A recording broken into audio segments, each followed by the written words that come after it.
What's up guys, and welcome back to another episode of Club and Country. This is episode number 98. On the back of our win over Aston Villa by 3-0 in the last episode, we approached transfer deadline day in January, where as you can see with 10 hours on the clock, we had absolutely no plans to do anything whatsoever. There was £1 million in our budget, and you've seen some big bids come in this month of January for our players. Joe Rodden's had a couple, including right here from Juventus, turned down of 23.1 mil.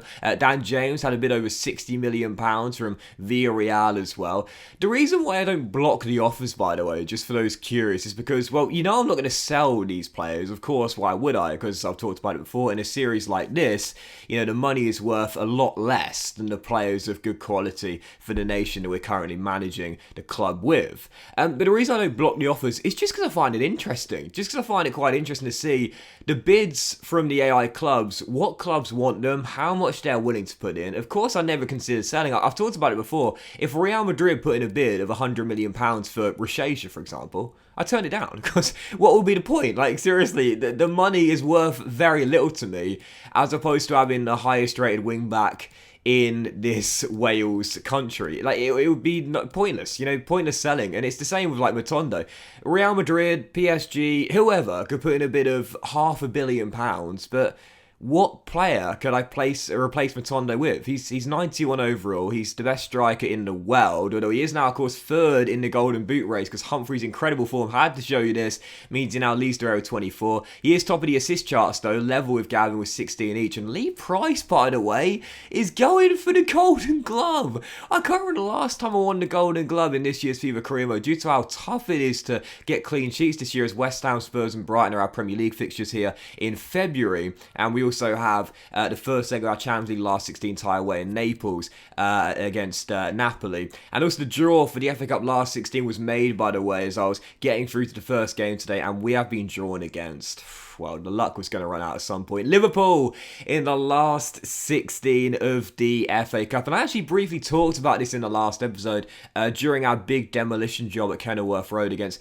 Luton Town. I often talk about how, you know, in cup runs, I'm ordinarily given quite, I wouldn't say straightforward runs in the earlier rounds, but I often do get drawn against Football League teams. And the reason being is because, well, you would have seen the last 16 tie there. You've got Cheltenham Town who are still available. There are a lot of lower league teams that go far in the FA Cup in this year's FIFA Career Mode because, as we know, cup sets are a lot more common in FIFA Career Mode over the past 2 or 3 years compared to what they used to be. So it's not a real surprise with the sheer numbers of Football League teams available that, you know, you are going to be drawn against a team outside of the Premier League, especially in the earlier rounds, the third round and the fourth round in particular. But this season, it's not been like that. Yes, of course, we had Luton Town bottom of the Championship in the last round, but in the third round, we had Arsenal, and in the fifth round, we've got Liverpool. So 2 of the traditional top 6, if you will, in 2 of the 3 rounds we've had so far. So I guess this year, I've not exactly had the luck of the cup draw, but we are where we are, last 16, on a great run of form right now. We've got the Reds in that last 16 tie with a chance to reach a quarter-final for the 3rd time in 4 years. Anyway, first game of today's episode was indeed West Ham, David Moyes side away in London. Took the lead early in this game. Rabbi Matondo doesn't want to give the Golden Boot up, even to his teammate, as his 22nd goal this season, as he tries to leapfrog Timo Werner, go back into second and keep pace with the league leader for goals, and his teammate is bro Gavin Humphreys. West Ham would level soon afterwards, though, to make it 1-1. Then 21 minutes in, momentum really changed in this game. Great save by Price, kept it at 1-1, but it was a really open first half an hour. Both teams getting lots of chances in this game. Really quick attacks from both teams. And then 32 minutes in, as Humphreys is rolled through 1-on-1. Oh, you love to see it. Rabbi scores our first, Gavin scores our second. And in the last episode, I was talking about who's the real star of this team. I mentioned many times before that whilst Humphreys has been club captain for years now, he's our guy, he's the legend of the save. I talked about it, you know, every single season, Matondo had outscored him and oftentimes won the assist title as well. I mentioned before how, to me, Matondo was better in terms of goals and assists than Gavin, even though Gavin was what you'd call the star of the team.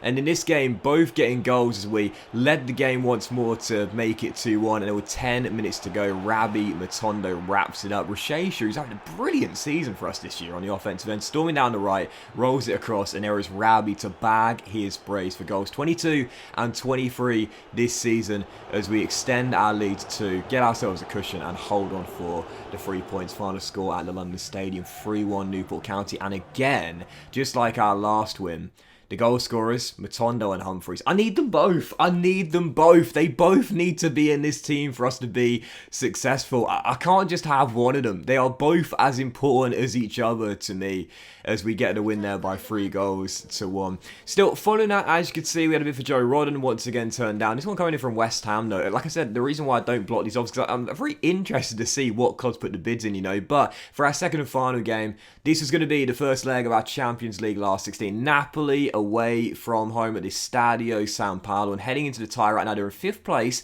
in the Serie A. And they've got a really good team as well. It's really good. They've got a teenage wonder kid goalkeeper from Germany. Oh, I'd love him in my Bielefeld career mode, man. You best believe that.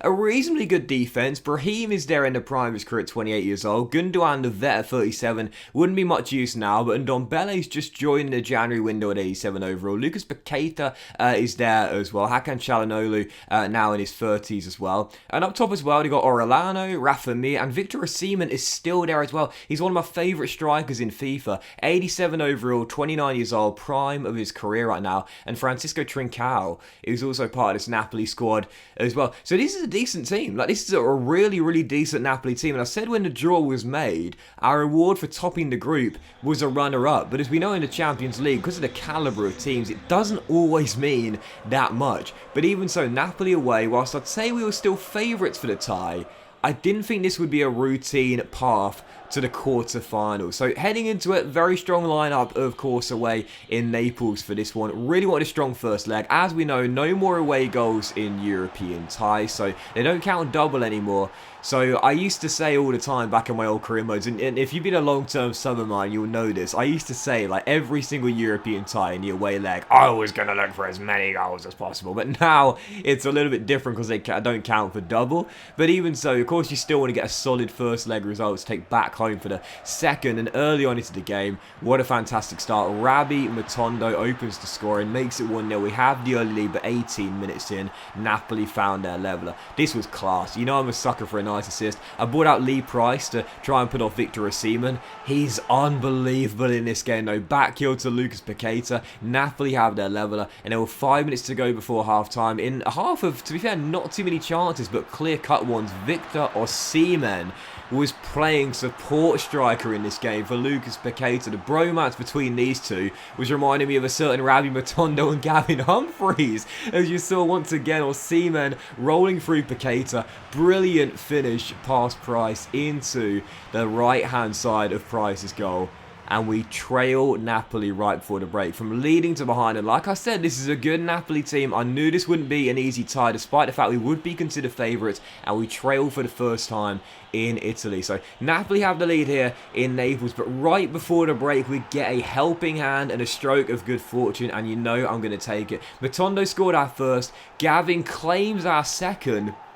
But you might wonder how on earth this ball managed to find the back of the net. Such a tame effort on the half volley. There's the reason why. Slight deflection takes it past the German wonder kid for Gavin's 6th in Europe in 7 games, as we take a very, I'll be honest, lucky leveller heading into the break. Very, very fortunate goal, but I'm definitely going to take it. So at half-time, tied at 2-2. In the second half, I knew there'd be more chance for both teams after the first half. We ordered 4 goals and 2 apiece. And 50 minutes in, 5 minutes after the restart, we'd restore our lead for the first time since surrendering it. Mark bound. Gareth Bale's regen puts us back in front. Humphreys with the awareness there to roll it across to Bale's regen, who finds the back of the net, and we lead in Naples for the second time on the night. 3-2, but I knew the Napoli would keep on coming, because why wouldn't they? Victor Osimhen was turning into a fantastic false 9 in this game. Lovely ball through to Brahim, but a great save by Price keeps us still leading by 1. And with 25 minutes to go in an absolutely brilliant first leg. This was so fun to play. 24 minutes on the clock. Gavin sent down the right hand side, chips it into the middle, and the bros link up for our 4th goal. They're rivals in the race for the golden boot this season in the Premier League.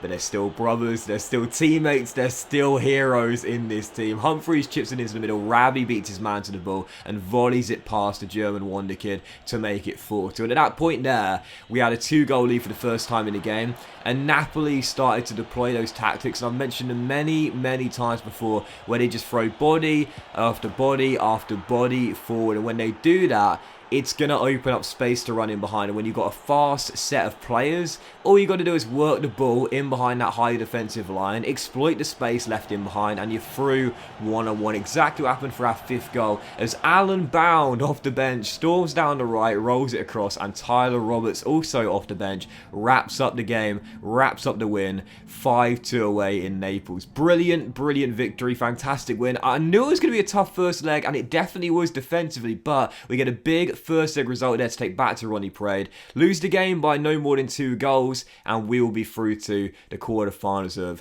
the Champions League. And in the Premier League, 13 games to go. Lead still 4 on Manchester City. Things are still all smiles for Newport County. Question is, can we continue to hunt for all 3 major honours? Well, that will end today's episode of CNT, guys. Big thank you for watching. Enjoy it. If you like, much love to you all. Have a fantastic day, and see you for next episode of the club and country very soon.